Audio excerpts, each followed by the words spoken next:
어제 많은 언론에서 기사를 썼어요. 저도 이 서른 의원이 이재명 후보를 누구보다도 앞장서서 비판을 했었는데 결국 선대위원장에 합류를 해서 이제 이재명 후보 당선을 위해서 뛰어야 하는 선대위원장이 됐는데 어제 선대위 회의에서 말이죠. 서른 의원이 한 이야기가 많은 언론에서 기사화됐어요. 어떤 이야기인지 여러분 함께 들어보시겠습니다. 국민들은 어떤 대통령을 뽑을 것인가? 진실한 대통령을 뽑을 거라는 첫째 생각이 듭니다. 진실은 겸손함과 솔직함에 있을 거라 봅니다.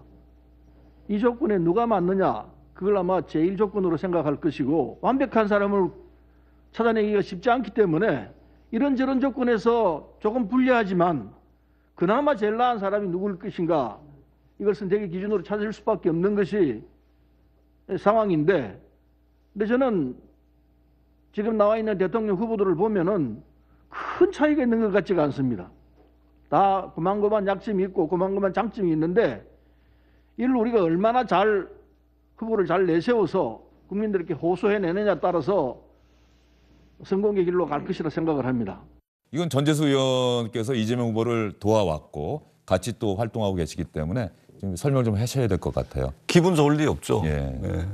기분 좋을 리 없는데 뭐 제 입장에서는 기분 좋을 리 없다라고 하는데 그래도 이재명 후보는 이제 당의 후보이기 때문에 뭐 저것 때문에 뭐 기분이 나쁘거나 그러지는 않을 거다. 그런 이제 생각이 들고 그리고 서른 의원님도 저희들 의원총회 하다 보면 서른 의원께서 말씀을 항상 좀 직설적이고 아주 그냥 화통하게 하십니다. 시원시원한 분입니다. 예. 예.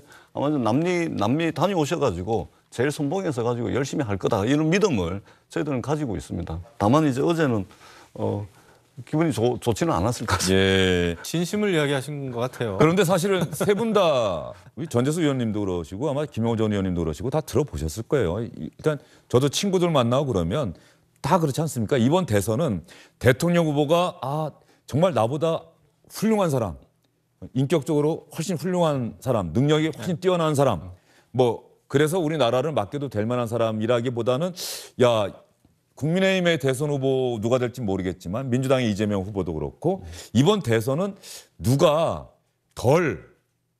죄송합니다. 그 다음 말은 제가 안 붙이겠습니다. 근데 이런 이야기가 정말로 저도 만나는 사람마다 그런 이야기를 하더라고요. 그런 대선이 되는 것 아니냐. 그래서 어떤 제 친구 같은 경우는 또 제가 아는 사람은 아예 투표를 안 하겠다. 그것도 나의 선택 아니냐. 민주시민으로서 뭐 이런 이야기도 나오고 있는 상황인데 이런 것들은 우리 정치권 또 대선 후보들이 다 책임지고 그분들도까지 투표장으로 이끌어내야 할 책임이 있지 않을까 하는 생각이 드는데 말이죠. 그렇죠. 제가 아까 말씀드렸습니다마는 여야를 떠나서 정말 안동김 씨냐 풍양족 씨냐 이 차이예요. 지금 세도 정치 과거에 했듯이. 그래서 누가 되더라도 이 대한민국이 더 좋아질 건지 말이죠. 국민들의 삶이 더 좋아질 건지에 대한 확신이 별로 없어요. 물론 저는 그 정권 교체를 바라는 입장에서는 지금 정부보다는 정권 교체가 되면은 지금보다는 훨씬 잘할 수 있다라는 믿음은 있지만 어느 정도 얼마큼 더 좋아질지에 대한 그런 그 확신은 조금 적다 말이죠. 이것이 아마 비단 저만의 생각이 아닐 겁니다. 이번에 우리 앵커께서도 말씀하셨지만은 투표장에 나가기가 참 거시기하다. 하지만 어쩔 수 없이 나간다. 이런 그 마음들을 가지고 있는 것 같아요. 그 정도로 이번 선거는 조금 특이한 선거고 무언가 좀 준비가 잘못된 선거다 이런 생각을 하고 우리가 정권 교체를 바라는 많은 국민들이 있지만 결국은 대한민국 정치의 수준이 아직도 솔직히 고만고만하다.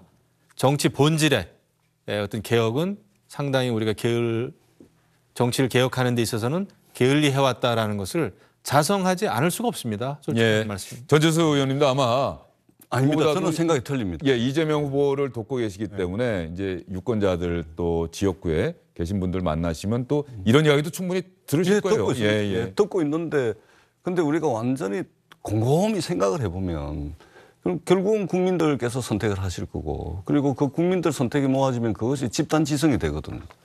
동양적 사고로 따지자면 이게 천심이 되는 것이고 결국은 이제 시대 정신인데 시대가 선택을 하는 겁니다.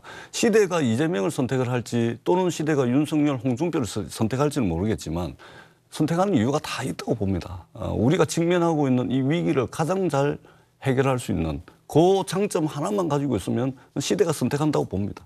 알겠습니다. 이 국면에서 정말 중요한 건 시청자 여러분 대선에서 정말 마음에 드는 후보가 없더라도 투표는 꼭 해야 한다. 내 한 표가 세상을 바꾸겠느냐라고 하는 생각이 오히려 우리 대한민국의 민주주의를 후퇴시킬 수도 있다는 생각이 다시 한번 듭니다. 미리 말씀드리는 거긴 하지만 세 분 긴 시간 수고 많으셨고요.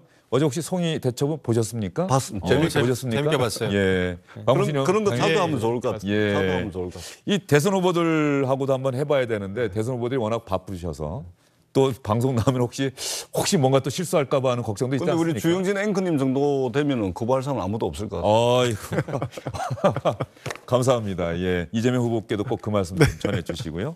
나중에 또 윤석열 후보나 홍준표 후보 만나시면 또 물론입니다. 다른 분들한테 꼭 그 얘기 전해 주십시오.